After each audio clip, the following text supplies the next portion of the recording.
얼마 전 발표된 2024년 1분기 국내 주요 방산기업들의 매출이 순항 중이라는 발표가 있었죠. 합산 매출은 지난해 1분기와 비교하면 18.0% 증가한 4조 4천억 원인데요. 반면 일본 방산업체들은 한국과의 수주 경쟁에서 밀리며 위기라는데요. 일본 정부가 사태의 심각성을 느끼고 예산을 늘리고 제조와 수출 확대를 추진했지만 이미 폴란드, 프랑스, 중동 등은 한국에 큰 신뢰를 보내고 있어 쉽게 일본에게 자리를 내어주지 않는 상황인데요. 현재 국제사회는 러시아 우크라이나 전쟁은 끝날 기미를 보이지 않고 이스라엘 하마스 전쟁으로 중동 지역의 긴장감도 높아지고 있는 와중에 또 다른 시한폭탄으로 불리는 중국의 대만 침공설이 나오는 만큼 불안정한 상황이죠. 신냉전이 심화되면서 각국들이 군사력 안정에 심혈을 기울이고 있는 상황인데요. 국제사회의 군사비 지출이 역대 최대치를 기록했다고 합니다. 보고서에 따르면 세계 각국이 지출한 군사비는 약 3,350조로 1988년 이후 가장 큰 규모였죠. 직전 연도와 비교해도 6.8% 늘어난 수치로 2009년 이후 가장 가파른 증가폭을 보였죠. 이런 상황인 만큼 이제 막 사업을 추진하는 일본보다 꾸준히 기술력을 보여준 안정적인 한국을 계속 찾게 되는 거죠. 이러한 상황에서 얼마 전 또 하나의 국가에서 한국을 찾는다고 하는데요. 바로 호주입니다. 최근 해군력 강화를 도모하고 있는 호주 정부가 신형 함정 개발을 위해 한국을 찾고 있다는 소식인데요. 이미 장관급 회의를 마치고 개발 부지도 선정했다고 합니다. 일본 정부가 수출하고 싶다는 적극적인 의사를 내비쳤지만 이를 단번에 마다했다고 합니다. 어떻게 된 사연인지 알아보러 가실까요? 구독과 좋아요는 영상 제작에 큰 힘이 됩니다. 한국은 2021년 호주의 1조 원대 첫 수출에 이어 지난해 말 3조 원대 수출을 추가로 계약했죠. 최근 몇 년간 국방 분야에서 협력을 강화하고 있는데요.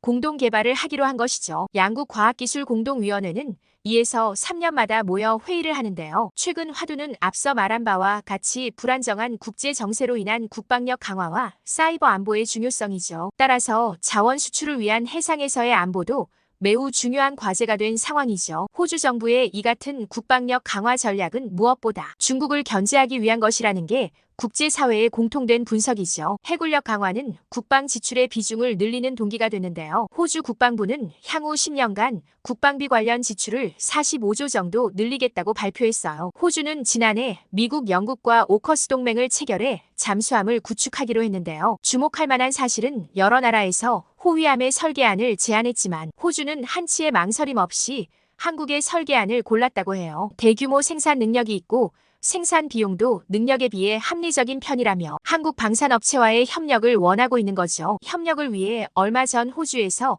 양국 국방부 장관이 만나 공동 성명을 발표했는데요. 공동 설명에서는 인도 태평양 지역 협력, 국방 안보 협력, 글로벌 협력 등의 내용이 담겨 있다고 해요. 또 앞으로도 정상급 교류를 포함해 긴밀한 전략적 소통을 지속해 나가기로 했다고 합니다. 공동 성명이 끝난 후 마련된 만찬에서 거북선 모형을 공식 기념품으로 선물했는데요. 거북선을 한국의 고유한 독자 기술로 만들어진 것이고 세계 해전사의 한 획을 그은 전우후무한 군함이라고 소개했죠. 거북선을 통해 한국 조선 기술의 오랜 역사와 우수성을 알렸죠. 거북선으로 한국의 호되게 당한 일본의 역사가 500년이 넘게 이어지고 있는 것이죠. 실제로 한국 호위함은 전 세계에서 유일하게 하이브리드 엔진을 장착하고 있고 전자주사식 위상 레이더를 탑재해 실시간으로 표적 정보를 획득하는 능력도 뛰어난데요. 마지막 일정은 진롱 공장을 방문해 공사 마무리 현장과 생산 라인 등을 둘러보기도 했는데요. 축구장 21개 크기의 부지에 들어선 생산 공장은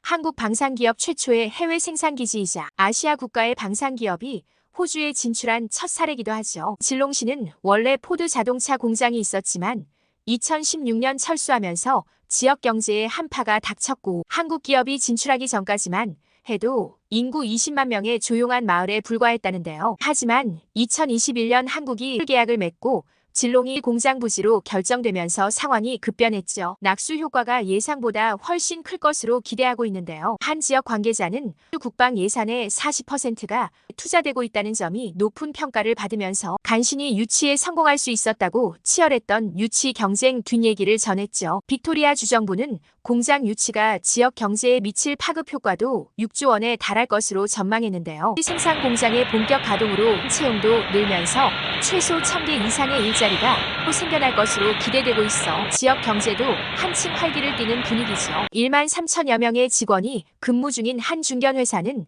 한국 기업과 30년 넘게 거래해왔는데 한국 방산의 호주 진출 소식을 듣고 자회사까지 설립하며 방산 협력에 일조하고 있죠. 2022년 4월 첫 삽을 뜬 지 2년 만에 찾은 진롱 공장은 내부 마무리 공사가 한창이었는데요. 생산 공장은 오는 7월 완공될 예정이고 11월부터는 본격적인 생산을 한다고 해요. 한국 특유의 빨리빨리 문화로 일을 효율적으로 진행하면서 납기일을 충분히 맞출 수 있을 것으로 기대하고 있다고 한 관계자는 말했어요. 공장에는 장갑차가 경사로에 멈춰서 버틸 수 있는지 테스트하는 장비와 물탱크 2개도 눈에 띄었는데요. 주행 트랙 및 시험장, 도하 성능 시험장, 사격장, 연구개발센터 등 각종 시설이 들어설 예정으로 신속함과 꼼꼼함까지 갖추었다고 해요. 한국방산회장은 첫 해외 생산기지를 세운 건 K방산의 달라진 위상을 보여주는 것이라며 호주 지역 경제에 긍정적 영향을 미치면 앞으로 다른 방산기업들의 해외 시장 진출에도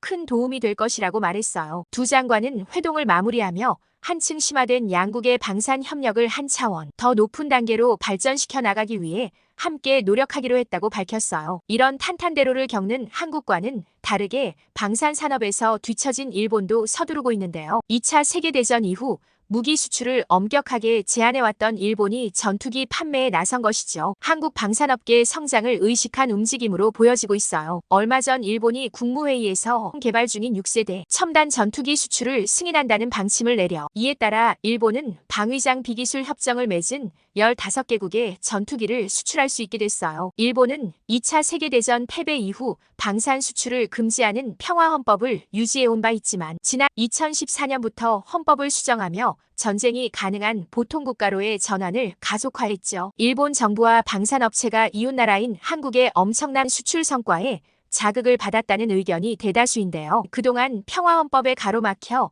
수출이 불가능했고 그러다 보니 일본 업체들은 힘들게 개발한 장비들도 자위대에만 납품이 가능해 다른 국가로 수출이 가능한 한국 업체들에 비해 제품 개발 시 남는 게 없었다고 하는데요. 일본 업체는 방위성과 계약 시 평균 8% 정도로 이익률을 상정하고 있으나 재료비 급증 등을 이유로 실제 영업이익은 2에서 3% 수준에 그치는데요. 이게 그간 일본 업체들이 방산을 멀리했던 이유인데요. 일본 총리는 지난 국회 질의응답에서 이 수출 제한을 해제하면 일본 방위에 도움될 것이라며 그간 침체됐던 일본 방산 산업을 촉진할 것이라고 발표했는데 한국이 대규모 수출에 성공했다고 밝힌 시기와 매우 비슷하죠. 우연의 일치인지는 모르겠지만 의식을 안 했다고 볼 수는 없을 것 같네요. 다만 전문가들은 수출 경험 부족, 일본 내 순수한 방산 업체가 없다는 점 등이 한계점로 지적되면서 단기간 내 일본 방산 수출이 세계 시장에서 대폭 확대되기는 어려울 것이라고 분석했어요. 여러분의 의견은 어떠신가요? 의견 남겨주시면 다음 영상 제작 시 참고하겠습니다. 사연 맛집에서는 여러분의 사연을 기다리고 있습니다. 자신의 사연을 소개해주고 싶으신 분은